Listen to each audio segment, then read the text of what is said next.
Perfect. Hello, Melbourne! Now, if you've got a flag, hold it high. If you've got a poster, hold it higher. I'm going to take a video, but I want you screaming at the top of your voices so we can get this heard all around the world, around Palestine. Free, free Palestine! Free, free Palestine! Free, free Palestine! Free, free Palestine! From the river to the sea! From the river to the sea! Palestine will be free! Palestine will be free! Woo! Special thank you to our sister Asil for breaking our hearts and making us cry. So make sure after today, if you want to head to Victoria Market, 3 o'clock to 5 o'clock, on Peel Street, String Bean Alley, she'll be singing and storytelling Victoria Market. Welcome, welcome everybody. Thank you so very much. We thought we wouldn't get a very big turnout, but you've really filled our hearts with joy coming out today. Welcome to today's commemoration of Nakba, the catastrophe. The commemoration of the loss of Palestine, but also the birth of our resistance. On behalf of all Palestinian, but particularly those living in Australia, we want to thank you all for being with us and standing for Palestine today. In particular, I want to thank our Indigenous communities who've stood with us throughout and to express our solidarity with your struggle in this country, in this colony. Because as Palestinians, we know what it's like to live as a refugee in your country, to be colonized, to be dispossessed, to be told you don't belong, and to be vilified for your resistance. This always was and always will be Aboriginal land.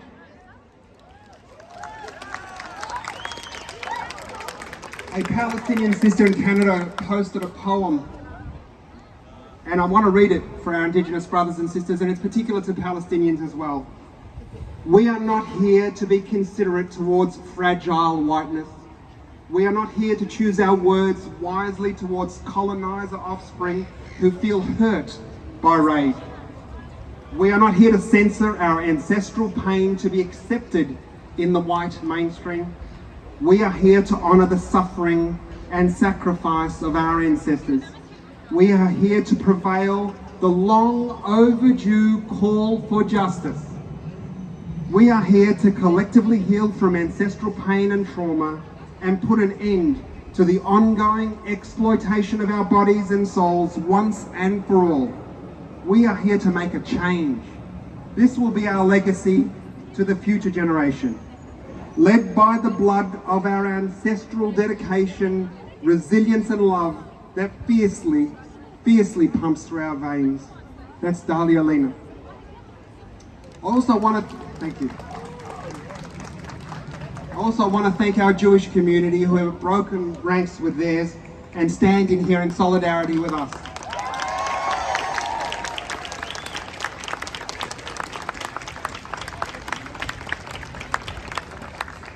My father was born before the Nakba, and he shared with my brothers and I stories of magical Palestine.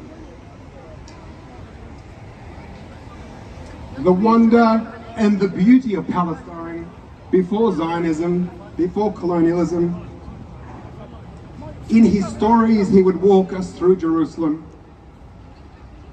the old city, the grand majesty of Aqsa, the church of the Holy Sepulchre, through the olives of his village, the sweet smell of oranges in Jaffa, the smell of freshly baked kark, za'atar, the garlic in the hummus, the bittersweet taste of freshly squeezed pomegranate, the smell of the sea and the fish in Akka, the vast green pastures of Jenin and around, the freshest of fresh air in the Galilee, the sweet, sweet taste of Nef Inabilisi, the heat of the Jordan River, the saltiness of the Dead Sea, the taste of a fresh date from an oasis in a Nakba, the hospitality and warm, familial warmth of a neighbour's house as you pass by, the dialects of each village and how to differentiate them, the Palestinian traditional forms and how they represented each different region, but also the kinship of Palestinians, be they Muslim, Christian or Jew. For my dad grew up in a magical Palestine where it didn't matter. On Monday, Abraham, Ibrahim and Abraham played marbles together. This is the father of our religions, Christian, Muslims and Jews. They played marbles together on Monday, Tuesday, Wednesday and Thursday. On Friday, Ibrahim went to mosque. On Saturday, Abraham to temple. On Sunday, Abraham to church. On Monday, they played marbles again. Because it didn't matter. This was Palestine before colonialism, before Zionism.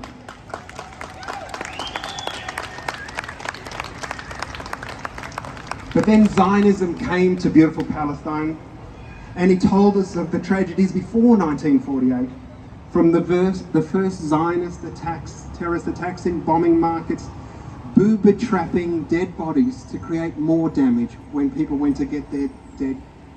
The evil massacres of 48 to 50, the ethnic cleansing of Palestine from Tantura to Deir Yassin and so many others. We will never forget. Let it be clear, there is a difference between Judaism and Zionism. There is a huge difference. To be a Jew is to practice an ancient religion. To be a Zionist is to be a racist. To believe in a Jewish nation in a land of multiple cultures and religions at the expense, in supremacy of everyone else, is racist. That is Zionism. Justice is the key to peace, and justice begins with ending the colonial mindset that is Zionism. Only then will Jews, Christians and Muslims live as my father lived, free to live and worship, just free. Palestine can then return to that magical space in the 20s when my dad was born, and we can all enjoy it. This past week, we witnessed the assassination of Palestinian reporter and hero Shireen Abu. This is what Israel does. This is exactly what Israeli soldiers do. We know that as Palestinians. Israel's murdered at least 50 journalists in the past 2 decades. 1 or 2 might be an accident. 50 is policy. Settler colonies don't need a reason to kill the native. This is what they do from here, in this settler colony, to Palestine. Be it Shireen, or Veronica Nelson, Tanya Day, David Dungay, be it Muhammad al-Dura or the Bakr cousins, Muhammad 9, Ahad and Zakaria 11, or Muhammad 11, who were bombed from an Israeli Navy ship as they played soccer on a Gazan beach. Unsurprisingly, Israel found themselves innocent and dismissed it as a tragic accident. Well, the coroner's court is hearing about Veronica Nelson's death in custody. Heartbreaking, unnecessary, tragic, another Indigenous death in custody in this colony. And I'm wondering whether he too will find the death to be another tragic accident. Because we know colonies stick together because they're made the same. Shame.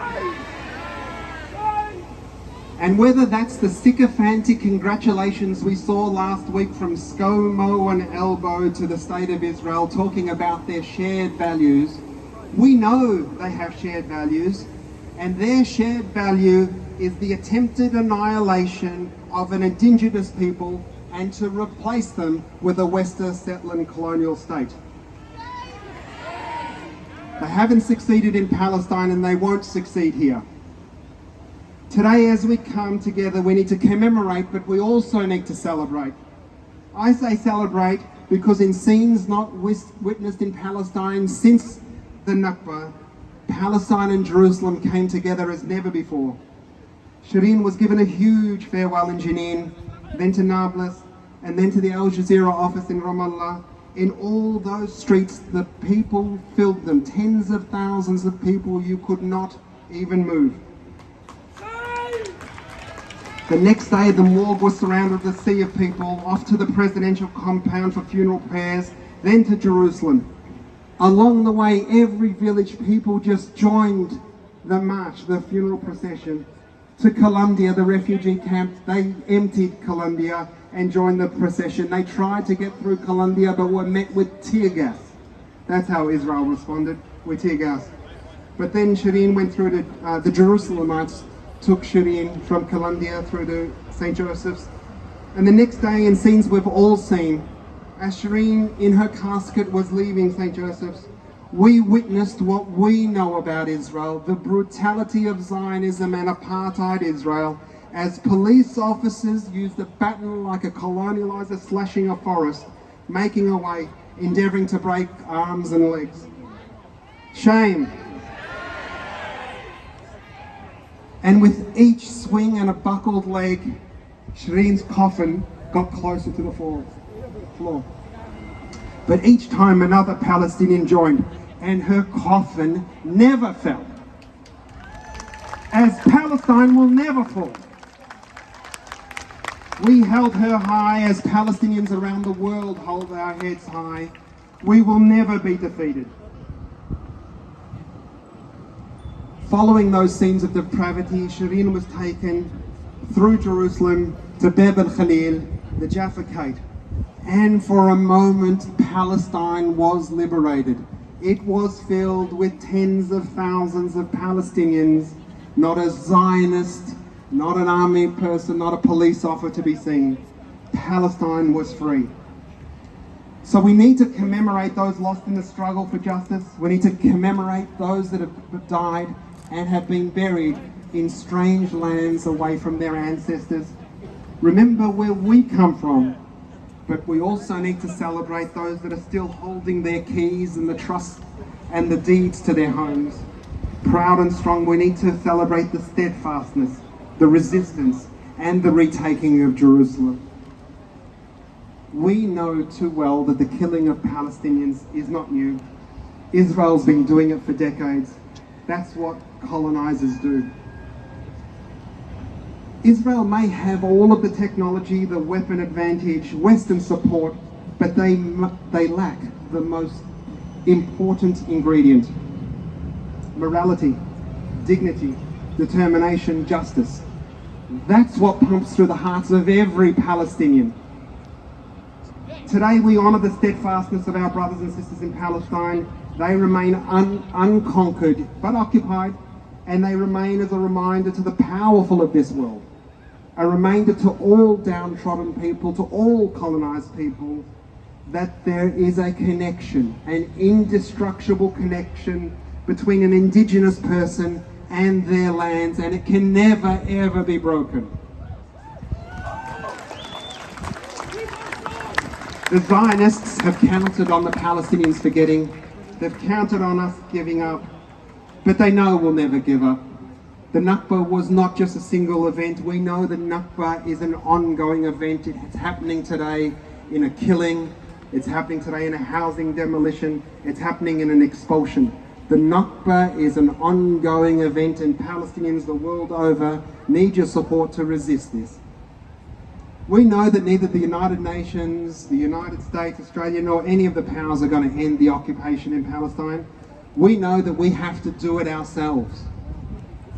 Next week, you get a chance to vote. Make yours count. Ask your candidates where they stand on Palestine. Let me tell you, Palestine's a fulcrum. It's a litmus test. If your candidate is good on Palestine, they're going to be good on practically everything else as well. Where's Sue? Sue Bolton's here from the Socialists. Come and say hello to her. Israel is the Achilles heel for Western propaganda, just like in South Africa as they were supporting F.W. de Klerk and the apartheidists. Western leaders with their empty rhetoric about clashes, and we condemn the killing without mentioning who the protagonist might be. We know that they are going to be exposed for their direct support of the apartheid state of Israel. Shame on them. Get your I support Palestine and I vote sticker, stick it on your car, stick it on your friend's car, stick it everywhere. Let everybody know that Palestine matters to you and Palestine matters. But there's more you can do. Support the boycott, divestment and sanctions campaign. When you're shopping, check the labels. Do not buy anything from SodaStream. If you go to your friend's house and you see something from SodaStream, tell them. Use this as a learning opportunity to teach them about colonialism, about what Israel's doing to Palestine. This is how the world ended apartheid in South Africa. So speak to your student unions, speak to your churches, speak to your own unions, speak to your work colleagues, talk to your friends. This is how we can end apartheid in Palestine. Friends, I believe we're winning. And I say that because I've gone through a journey myself where I had to explain that I wasn't from Pakistan, that I was from Palestine. People know who Palestine is, and increasingly people are realizing that we're on the right side of history and support for Palestine is the right thing to do. And they're winning, we're winning, that voice is getting out there, not because the media's on our side, not because the leaders are on our side, because we know they silence us. Whether they silence Bella Hadid on her Instagram, or they won't let us put an op-ed in an article, or we can't get onto a radio station or TV show, they're trying to silence us, but the truth will find its way. Thank you. And it's because of people like you that we've been able to keep Palestine alive. Through arts like I see of the singing and storytelling, through the demonstrations and public forums like this and so many other ways. And there is no way to actively measure the success of activism, but we know we're winning. So whatever you're doing, keep doing it, do more of it, keep on doing it. Lovely. Thank you all for coming to today's rally. Thank you for making this a success. And one day Palestine will be free, and you will know that you did your bit. When the world forced us and told us to shut up, you stood up. When they tried to silence us, you shouted out.